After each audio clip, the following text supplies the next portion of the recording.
For this video, I'm going to show you guys what's involved with installing these Bilstein front shocks on my 2008 Toyota Tacoma. So we're going to go a little quick, but I'll show you guys what's involved with doing that.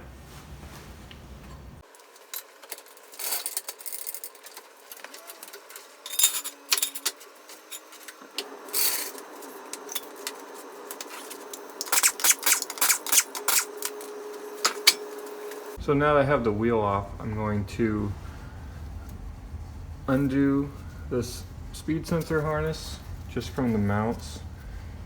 Take this control arm, upper control arm nut and ball joint apart. Take the lower shock mount bolt out.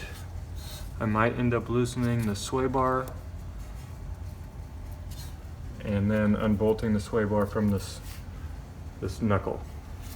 And for the most part, I think that's all we need to do, other than pulling these three, see if I can show you that third one, back in there.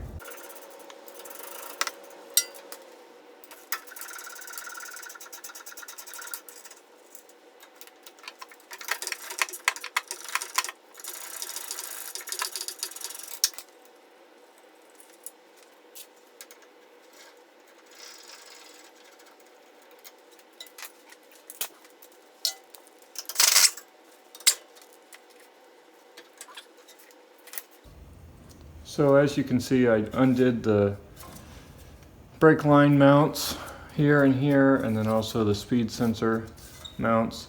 So that way when I separate this upper control arm from the top of the knuckle here, it doesn't over tighten these and pull them to damage them.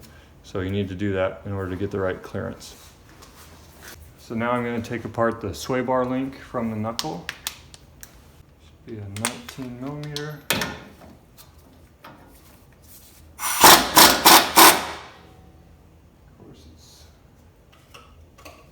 Spinning on the other side.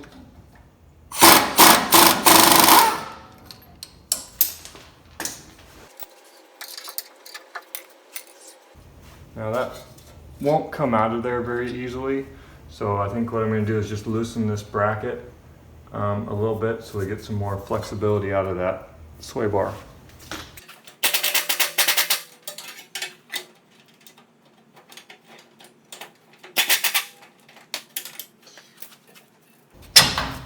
There we go, popped right out.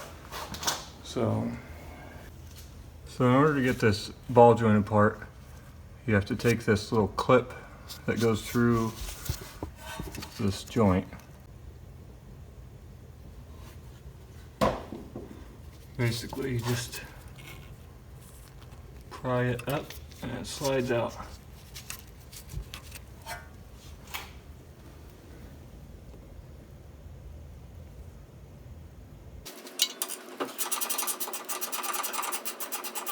Now that I have that nut loosened, you see it still hasn't popped out. The best way to get this to come apart is to take a decent sized hammer and hit right here. You can hit here, but you risk damaging the ball joint and the threads, so that's kind of a last resort. So if you strike this with a hammer pretty hard, it changes the shape of the tapered fit between the two, and it will pop right out.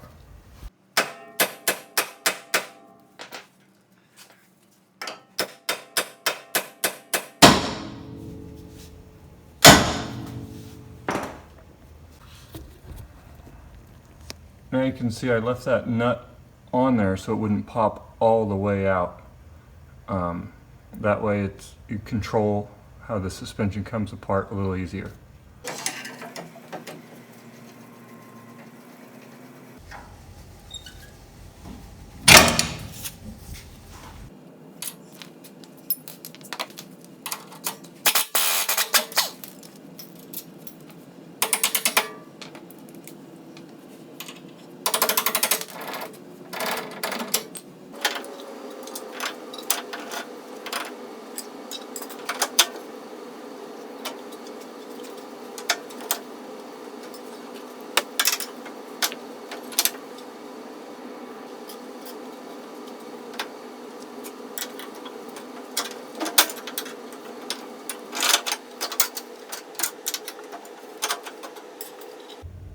Well, looks like I may have to drop those bolts all the way this side. It does make it easier if you pull the skid plate and then do the other side as well. I'm just trying not to do that because I just don't want to.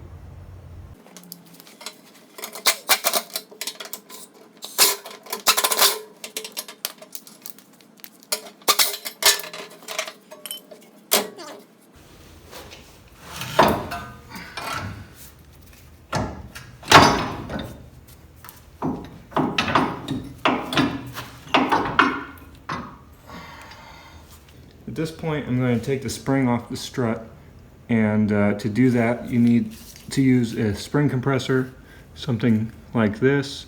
It has some nice hooks on it, or even a lock that keeps the spring in place. If you don't have this tool, sometimes you can rent these, or if you don't feel comfortable doing this because there is some danger involved with the spring coming loose, you could even take it to a independent shop and they may change the shock out from the spring for you. So what we have to do is compress the spring, take the nut off the top plate, and then the old strut or old shock will come out, and then we'll transfer all the parts to the new one.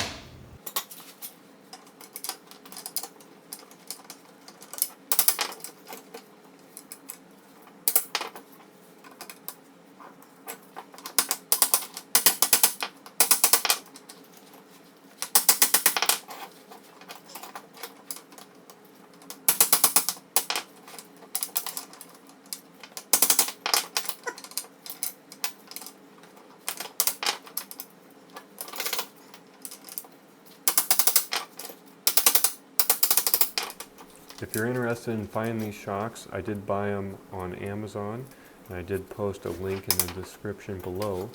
You can also get these things anywhere from your auto parts store to 4-wheel parts or other websites that you can find on Google.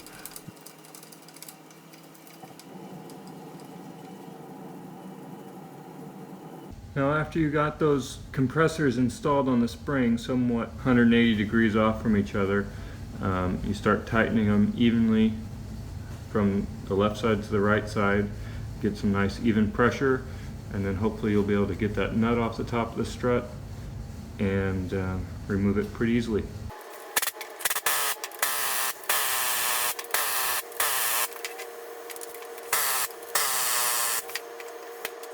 As you can see, there's a lot of pressure on those bolts that they're even starting to bend a little bit. These springs are really tight, partly because of that spacer that's in there. In order to get the tension off that spacer, we have to put a lot of pressure on that spring. But now that the spacer is somewhat loose, we can take off that top nut and get it apart.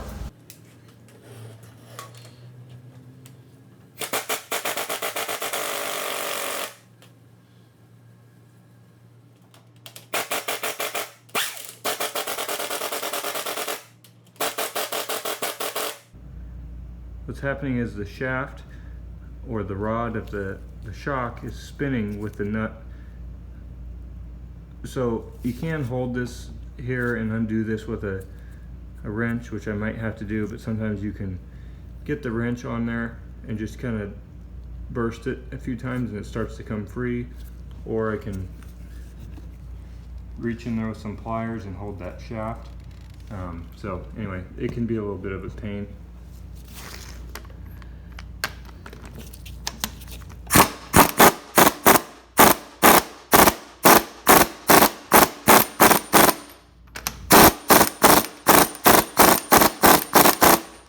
But it's, as you can see, it's starting to come.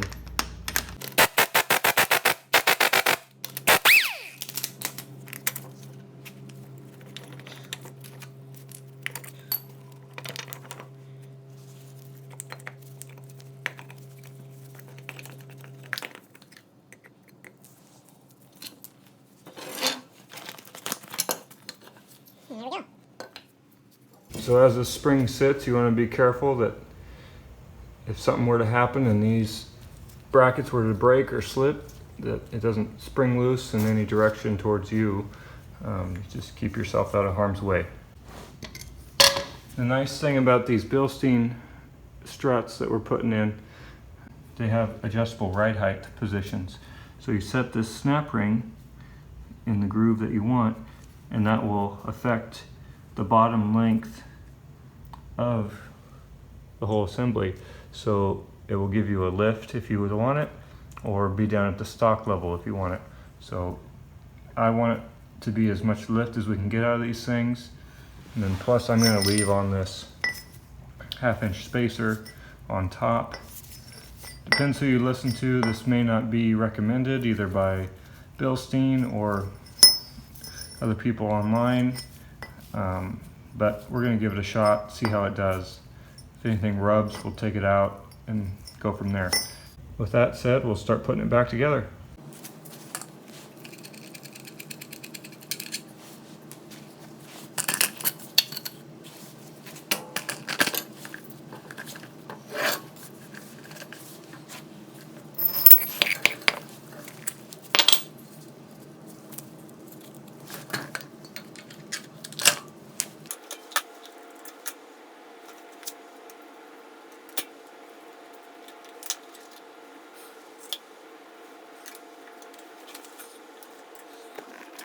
So I'm running into the same dilemma I had on the other side. The Rancho bushings that were on this strut assembly are a lot fatter than what's originally on it from the factory. So with that being said, I need to compress these bushings in order to get to the threads of the new strut. So, which I can't do. So what I'm going to have to do, since I don't have the appropriate bushings, I'm going to cut these down and work with that for now.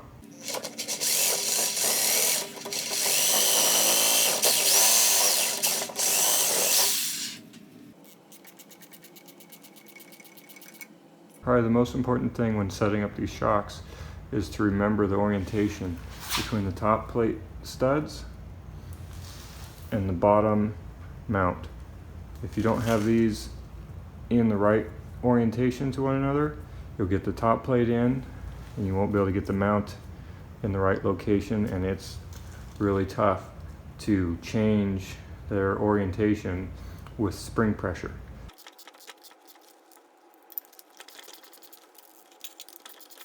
So check your orientation one final time and then start releasing the pressure on those bolts that are compressing the spring.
So in order to make this next step a little easier, to get this ball joint into the top of this knuckle, I'm going to go get my floor jack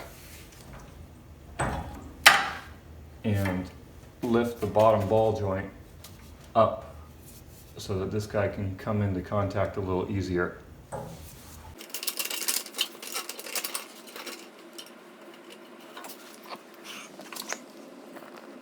So as you can see, I'm hitting that lower ball joint with the pad of the jack, trying not to hit the dust shield, and bending that. So this way I can put some pressure up on the lower control arm and help bring the top of it closer to that upper control arm.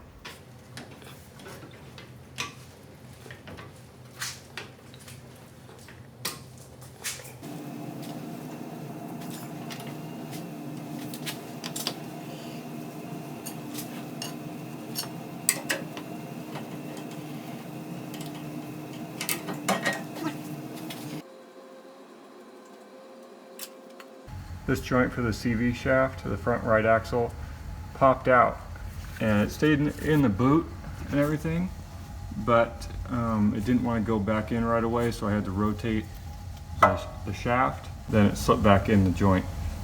Now that the nut is in place, we can take the bottom jack out, tighten it up, put the clip back in, get the sway bar set back up with all the brake lines and speed sensor, and get the wheel back on.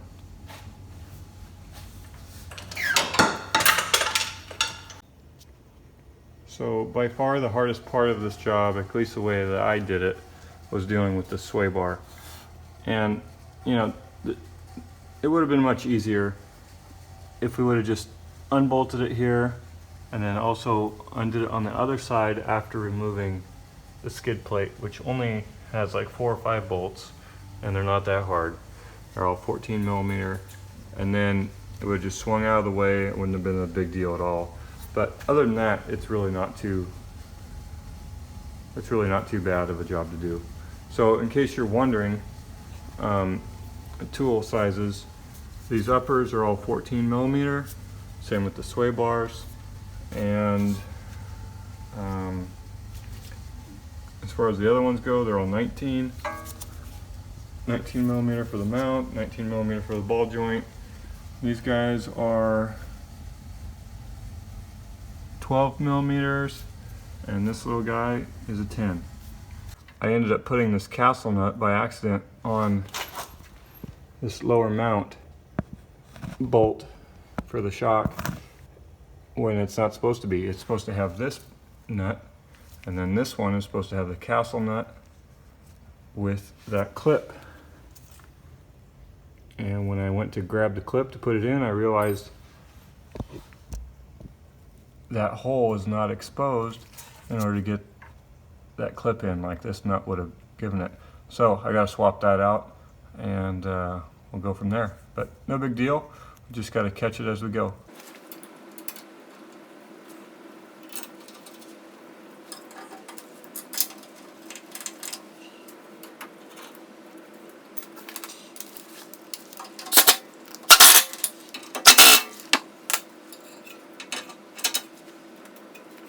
Now I'm just going to get this link started, because if I shove that all the way in, I'm going to have a hard time getting the sway bar link mount to the frame started over there. So I'm just going to get this started a little bit, get those bolts started, and then tighten them up a little bit one at a time.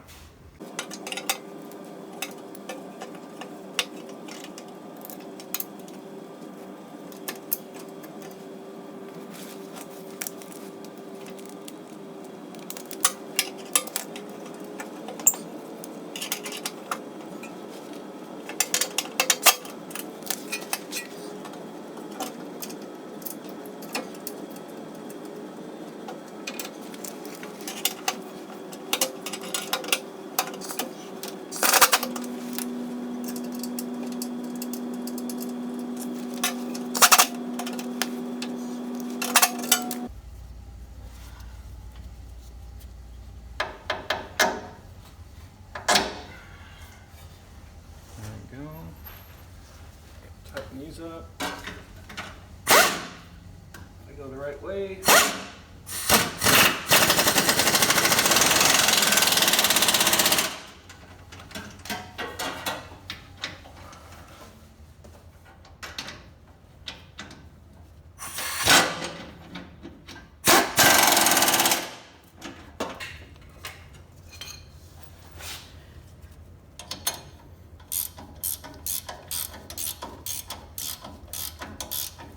And this one will probably start to spin on you. I don't know if you can see it turning in there. So you have to get a wrench in there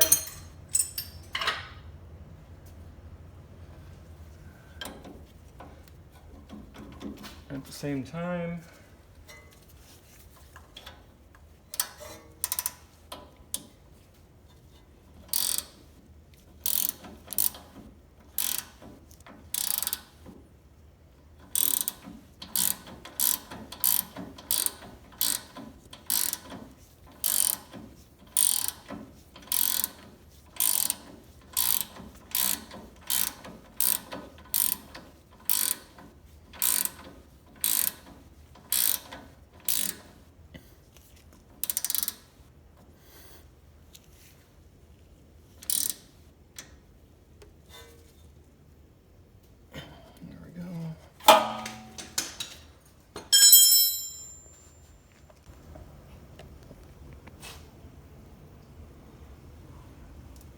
And that's that. Other than putting the wheel back on, and before that you wanted to go through and double check everything, make sure everything's tight, everything looks like it's going to clear, and yeah. Hopefully this video was helpful to you guys. If you have any questions or comments, please let me know. Also, if you're looking for other how-to videos or modifications I've been doing to my Tacoma, please check out my channel. And as always, like and subscribe. And until next time, see you later. Bye. Thanks.